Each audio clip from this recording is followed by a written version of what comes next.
Hello बच्चों, चलिए प्रश्न को पढ़ते हैं। नीचे दी गई संरचनाएं 1 तथा 2 द्वारा H3PO3 अर्थात फास्फोरस अम्ल को प्रदर्शित किया जा सकता है।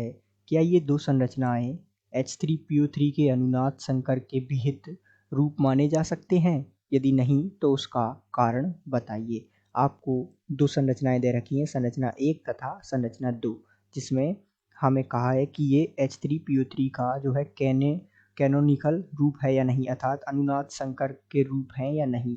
तो आइए सबसे पहले हम इस प्रश्न को हल करने के लिए मुख्य अवधारणा समझते हैं तथा इस प्रश्न को विस्तार पूर्वक हल करते हैं।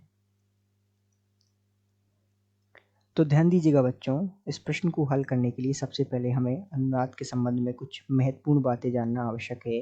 जैसा कि हम जानते हैं, अनुनाद क्या होता है कि एक ही ऊर्जा के अर्थात समान ऊर्जा के जब किसी अणु के लिए समान ऊर्जा की दो या दो से अधिक लुईस संरचनाएं लिखी जाती हैं,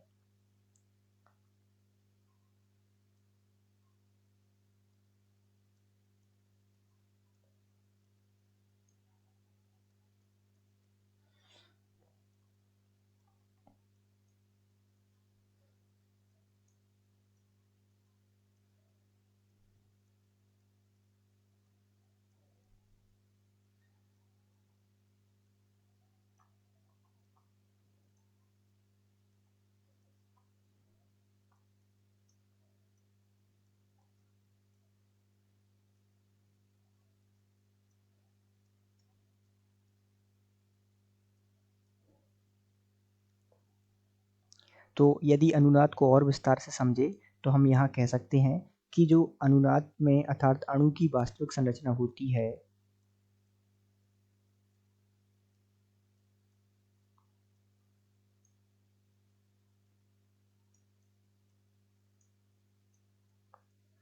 वो सामान्यतः सभी संरचनाओं का अनुनाद संकर होती है।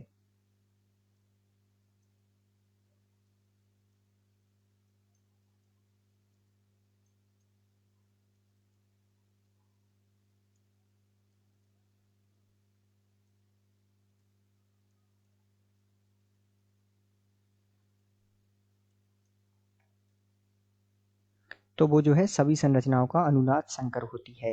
अब इस प्रश्न को समझने के लिए हमें कुछ महत्वपूर्ण बातें समझनी होगी, जैसे कि मान लीजिए ये एक उदाहरण द्वारा हम इस प्रक्रिया को समझते हैं। यहाँ द्विबंध है और इस पर एकांकी युग्म है। तो यदि हमें अनुनाद देखना है,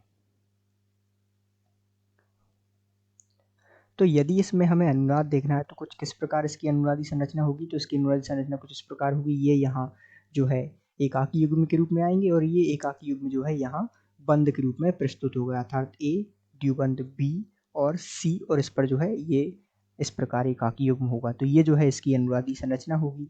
यदि हम इसको इस प्रकार लिखें, ध्यान दीजिएगा, ए सी और बी, और यहाँ जो है इस प्रकार द्विबंध बना दे, और इस प्रकार जो है ये जो संरचना होगी, इसमें क्या होगा, इसमें जो है स्थान परिवर्तन नहीं होगा, अर्थात ये अनुनादी संरचना नहीं होगी। ये जो आपको स्थान दिया हुआ है इस अणु का, जैसे सबसे पहले ए से जुड़ा है बी, फिर बी से जुड़ा है सी, तो यही स्थान रहेगा। अनुनाद में होता क्या है, अनुनाद में होता क्या है कि एकल बंध जो है बंध के रूप में चलता है, अर्थात ये जो है बंध के रूप में चला, और ये बंध जो है एकल बंध के रूप में चलकर हमें यहाँ एकांकी युग्म प्राप्त हुए। लेकिन इसमें जो है क्रम नहीं बदलता, जैसा कि हमने यहाँ क्रम बदला है। ये जो है सी यहाँ आ गया और बी यहाँ चला गया, ये क्रम नहीं बदलेगा। अनुनाद में सिर्फ इस प्रकार की संरचनाएं होती हैं, अर्थात यहाँ जो है बंध और एकांकी युग्म के बीच में जो है संरचनाएं स्थानांतरित होती हैं और अनुनाद संरचनाएं प्राप्त होती हैं। यहाँ अनुनाद में जो है क्या नहीं होता, क्रम परिवर्तित नहीं होता। तो यहाँ हम कह सकते हैं महत्वपूर्ण बात के रूप में कि अनुनाद में जो अणु की संरचना है, अर्थात अनुनाद में जो अणु है उसमें जो परमाणु है उनका क्रम जो है नहीं बदलता, अर्थात वो जिस क्रम में दिए हुए हैं उसी क्रम में रहते हैं। यदि हम इस प्रश्न के संदर्भ में बात करें तो H3PO3 की संरचना कुछ इस प्रकार होती है। यहाँ इस प्रकार जो है ये जुड़ा हुआ और यहाँ OH। तो ध्यान दीजिएगा, यदि इसकी ये अनुनादी संरचना होती भी तो इसमें जो है H सबसे पहले यहाँ दिया हुआ है, फिर दूसरी संरचना में यहाँ आ गया, और हमने अभी अभी देखा कि अनुनाद में क्या होता है कि जो अणु है उसमें जो है क्रम नहीं बदलता। तो ये जो बात है वो महत्वपूर्ण या मुख्य अवधारणा के रूप में हम याद रख सकते हैं कि इसमें जो है क्रम नहीं बदलता है। तो ध्यान दीजिएगा, इसमें जो है क्रम बदल गया, H यहाँ था पहले और अब यहाँ आ गया, तो हम कह सकते हैं कि ये H3PO3 का अनुनाद संकर के विहित रूप को में नहीं है, और इसका कारण हमने देखा कि इसमें जो है क्रम बदल रहा है। तो हम कह सकते हैं कि ये जो है इस प्रकार इस प्रश्न की व्याख्या के रूप में इसे हम समझ सकते हैं। तो आशा करते हैं आपको समझ आया होगा। धन्यवाद।